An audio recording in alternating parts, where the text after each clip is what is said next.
आज हम श्रीमद् देवी भागवत का महात्म्य सुनेंगे। अथ प्रथमो अध्याय। ओम श्री जगदम्बिकाय नमः। ओम ऐं ह्रीं क्लीं चामुंडाय विच्चे। सूत जी के द्वारा ऋषियों के प्रति श्रीमद् देवी भागवत के श्रवण की महिमा का कथन। जगत के सृष्टि कार्य में जो उत्पत्ति रूपा, रक्षा कार्य में पालन शक्ति रूपा, संहार कार्य में रौद्र रूपा है, संपूर्ण विश्व प्रपंच जिनके लिए क्रीड़ा स्वरूप हैं, जो परा पश्यंती मध्यमा तथा वैखरी वाणी में अभिव्यक्त होती हैं, जो ब्रह्मा विष्णु महेश द्वारा निरंतर आराधित हैं, वे प्रसन्न चित्त वाली देवी भगवती मेरी वाणी को अलंकृत परिशुद्ध करे। बद्रिकाश्रम निवासी प्रसिद्ध ऋषि श्री नारायण तथा नरों में श्रेष्ठ श्री नर भगवती सरस्वती महर्षि वेद व्यास को प्रणाम करने के पश्चात ही जय इतिहास पुराण आदि सद्ग्रंथों का पाठ प्रवचन करना चाहिए। ऋषिगण बोले, हे सूत जी, हे महामते, हे व्यास शिष्य, आप दीर्घजीवी हो। आप हम लोगों को नाना विध पुण्य प्रदानी एवं मनोहारिणी कथाएं सुनाते रहते हैं। भगवान विष्णु के सर्व पाप विनाशक, परम पवित्र एवं उन अवतार कथाओं से संबंधित अद्भुत चरित्रों को हमने भक्ति पूर्वक सुना। इस प्रकार हमने भगवान शिव के अलौकिक चरित्र तथा भस्म रुद्राक्ष के ऐतिहासिक महात्म्य का श्रवण आपके मुखारविंद से किया। हम लोग अब ऐसी परम पावन कथा सुनना चाहते हैं जो बिना प्रयास के ही मनुष्यों को भोग एवं मोक्ष प्रदान करने में पूर्ण रूप से सहायक हो।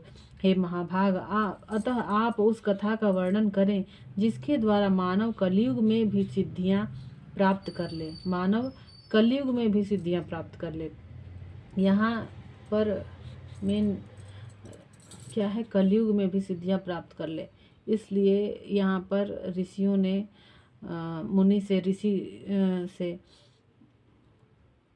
सूत जी के द्वारा ऋषियों के प्रति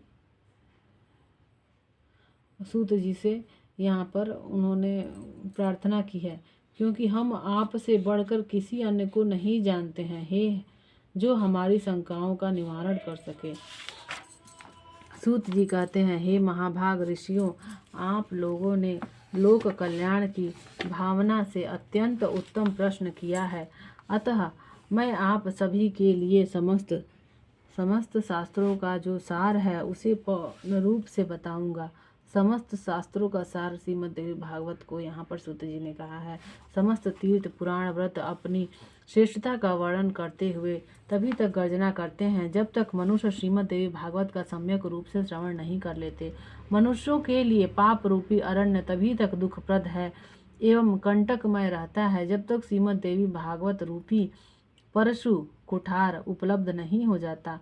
मनुष्यों को उपसर्ग का मतलब ग्रहण रूपी घोर अंधकार तभी तक कष्ट पहुंचाता है जब तक श्रीमद् देवी भागवत रूपी सूर्य उनके सम्मुख उदित नहीं हो जाते। ऋषिगण बोले, हे वक्ताओं में श्रेष्ठ महाभाग सूत जी, आप हमें बताएं कि वह श्रीमद् देवी भागवत पुराण कैसा है और उसके श्रवण की विधि क्या है। उस पुराण को कितने दिनों में सुनना चाहिए, उसके श्रवण की अवधि में पूजन विधान क्या है, प्राचीन काल में किन किन मनुष्यों ने इसे सुना और उनकी कौन कौन सी कामनाएं पूर्ण हुई। सूत जी बोले, प्राचीन काल में पराशर ऋषि द्वारा सत्यवती के गर्भ से विष्णु के अंश स्वरूप मुनि व्यास उत्पन्न हुए, जिन्होंने वेदों का 4 विभाग करके उन्हें अपने शिष्यों को पढ़ाया। पतितो ब्राह्मणाधमों वेदाध्ययन के अनधिकारियों, स्त्रियों एवं दूषित बुद्धि वाले मनुष्यों को धर्म का ज्ञान कैसे हो। मन में ऐसा विचार करके भगवान बादरायण व्यास जी ने उनके धर्म ज्ञानार्थ पुराण संहिता का प्रणयन किया।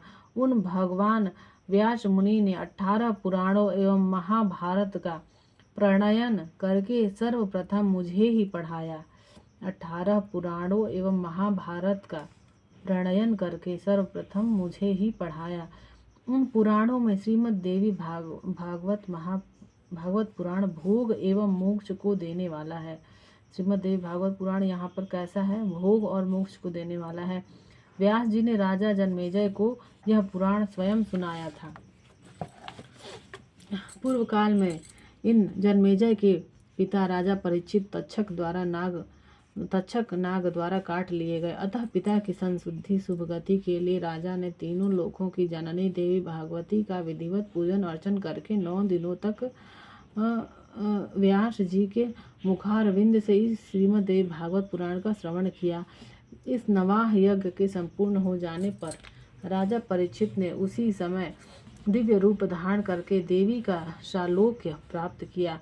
राजा जन्मेजय अपने पिता की दिव्य गति देखकर और महर्षि वेद व्यास की विधिवत पूजा करके परम प्रसन्न हुए।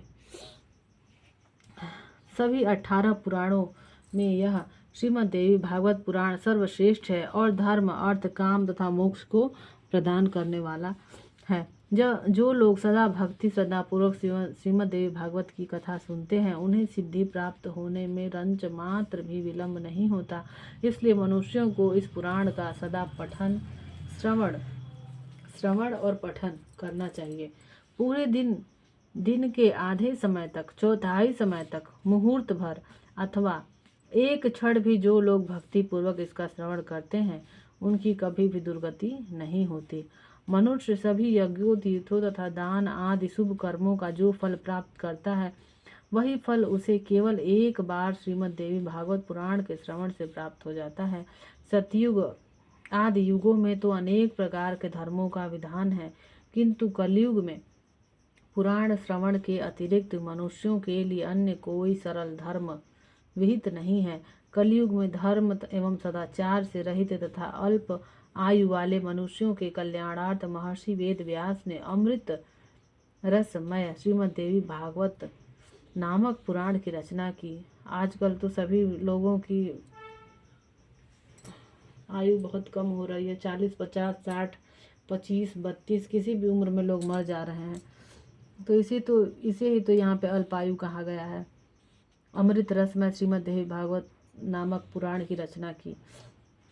कलयुग में धर्म और सदाचार से रहित तथा अल्प आयु वाले मनुष्यों के कल्याणार्थ के लिए महर्षि वेद व्यास ने। अमृत के पान से तो केवल एक ही मनुष्य अजर अमर होता है, किंतु भगवती का कथा रूप अमृत संपूर्ण कुल को ही अजर अमर बना देता है। श्रीमद् देवी भागवत के कथा श्रवण में महीनों तथा दिनों का कोई भी नियम नहीं है। अतएव मानवों द्वारा इसका सदा ही सेवन पठन श्रवण किया जाना चाहिए। आश्विन, चैत्र, माघ तथा आषाढ़ इन महीनों के चारों नवरात्रों में इस पुराण का श्रवण विशेष फल प्रदान करता है। अतएव श्रीमद् देवी भागवत का यह नवाह यज्ञ समस्त पुण्य कर्मों से अधिक फलदायक होने के कारण मनुष्यों के लिए विशेष पुण्यप्रद कहा गया है। जो कुलसित हृदय वाले पापी, मूर्ख, मित्रद्रोही,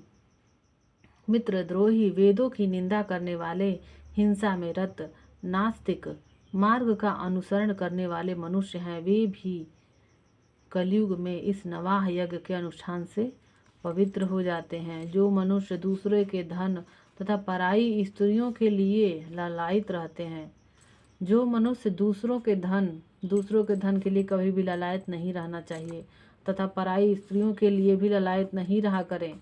यहाँ लिखा हुआ है, पाप के बोझ से दबे हुए हैं। कौन लोग? जो मनुष्य दूसरों के धन तथा पराई स्त्रियों के लिए लालायित रहते हैं, पाप के बोझ से दबे हुए हैं और गौ ब्राह्मण देवताओं की भक्ति से रहित हैं, वे भी इस नवाह यज्ञ से शुद्ध हो जाते हैं। जो फल कठिन तपस्याओं, व्रतों, तीर्थ सेवन, अनेक विध दान, नियमों, यज्ञों एवं हवन, जप आदि के करने से प्राप्त नहीं होता, वह फल मनुष्यों को श्रीमद् देवी भागवत के नवाह यज्ञ से प्राप्त हो जाता है। हे विप्रो, गंगा, गया, काशी, नैमिषारण्य, मथुरा, पुष्कर तथा बदरिकारण्य भी मनुष्यों को उतना शीघ्र पवित्र नहीं कर पाते हैं जितना कि श्रीमद् देवी भागवत का यह नवाह यज्ञ लोगों को पवित्र कर देता है। कलयुग में भी इसी नामों से ये जगह जाने जाएंगे, यहाँ पर पता है व्यास जी को। अतएव श्रीमद्देवी भागवत पुराण सभी पुराणों में श्रेष्ठतम है। इसे धर्म, अर्थ, काम तथा मोक्ष की प्राप्ति का उत्तम साधन माना गया है। जो अश्विन महीने में शुक्ल पक्ष में सूर्य की कन्या राशि में पहुंचने पर महाअष्टमी तिथि को स्वर्ण सिंहासन पर स्थित देवी के प्रीति प्रद श्रीमद्देवी भागवत ग्रंथ का पूजन करके उसे किसी योग्य ब्राह्मण को श्रद्धापूर्वक देता है, वह देवी के परम पद को प्राप्त करता है। जो मनुष्य प्रतिदिन श्रीमद्देवी भागवत पुराण के एक अथवा आधी श्लोक का भी भक्तिपूर्वक पाठ करता है, वह जगदम्बा का कृपा पात्र हो जाता है। माता की कृपा प्राप्त करनी हो तो एक या आधा श्लोक भी काफ़ी है, लेकिन रोज करना है मन से। जय माँ। महामारी से उत्पन्न उपद्रवों के भीषण भय तथा समस्त प्रकार के उत्पात, उल्कापात, भूकंप, अतिवृष्टि, अनावृष्टि आदि इस श्रीमद्देवी भागवत महापुराण के श्रवण मात्र से विनष्ट हो जाते हैं। बाल ग्रहों, स्कंद ग्रह, पस्मार, शकुनी, रेवती, पूतना, अंधपूतना, शीतपूतना, मुखमंडिका और नैगमेश तथा भूत प्रेत आदि से उत्पन्न भय इस श्रीमद्देवी भागवत महापुराण के श्रवण से बहुत दूर से ही भाग जाते हैं। जो व्यक्ति भक्ति भाव से देवी के इस भागवत महापुराण का पाठ अथवा श्रवण करता है, वह धर्म, अर्थ, काम और मोक्ष प्राप्त कर लेता है। इस श्रीमद्देवी भागवत महापुराण के श्रवण से वसुदेव जी प्रसेन को खोजने के लिए गए हुए और बहुत समय तक न लौटे हुए अपने प्रिय पुत्र श्री कृष्ण को प्राप्त करके प्रसन्न हुए। जो मनुष्य भक्तिपूर्वक इस श्रीमद्देवी भागवत महापुराण की कथा को पढ़ता है तथा इसका श्रवण करता है, वह भोग तथा मोक्ष दोनों प्राप्त कर लेता है। अमृत स्वरूप इस श्रीमद्देवी भागवत के श्रवण से पुत्रहीन मनुष्य पुत्रवान हो जाते हैं। अगर किसी को पुत्र की प्राप्ति नहीं हो रही है तो वो भी श्रीमद्देवी भागवत महापुराण का अध्ययन करें। माता की कृपा उन पर होगी और उन्हें पुत्र की प्राप्ति होगी, ऐसा यहाँ लिखा गया है, क्योंकि इसे अमृत स्वरूप कहा गया है। दरिद्र व्यक्ति धन से संपन्न हो जाते हैं तथा रोगग्रस्त मनुष्य रोग से मुक्त हो जाता है। वंध्या स्त्री, एक संतान वाली स्त्री अथवा वह स्त्री जिसका संतान पैदा होकर मर जाती है, वे भी श्रीमद्देवी भागवत महापुराण सुनकर दीर्घ आयु वाला पुत्र प्राप्त करती हैं। जिस घर में नित्य श्रीमद्देवी भागवत महापुराण का पूजन किया जाता है, वह घर तीर्थ स्वरूप हो जाता है तथा उसमें निवास करने वाले लोगों को पापों का नाश हो जाता है। जो मनुष्य अष्टमी, नवमी अथवा चतुर्दशी तिथियों को श्रद्धापूर्वक इसे पढ़ता है या सुनता है, वह परम सिद्धि को प्राप्त करता है। इस श्रीमद्देवी भागवत महापुराण का पाठ करने वाला ब्राह्मण वेद वेत्ताओं में अग्रगण्य हो जाता है, क्षत्रिय राजा हो जाता है, वैश्य धन संपदा से संपन्न हो जाता है और शूद्र भी उसके श्रवण मात्र से अपने कुल बंधु बांधवों के बीच श्रेष्ठता प्राप्त कर लेता है। इति श्री स्कंद पुराणे मानस खंडे श्रीमद्देवी भागवत महात्म्य देवी भागवत श्रवण महात्म्य वर्णनम नाम प्रथमो अध्याय। जय माँ दुर्गा। ओम श्री मात्रे नमः।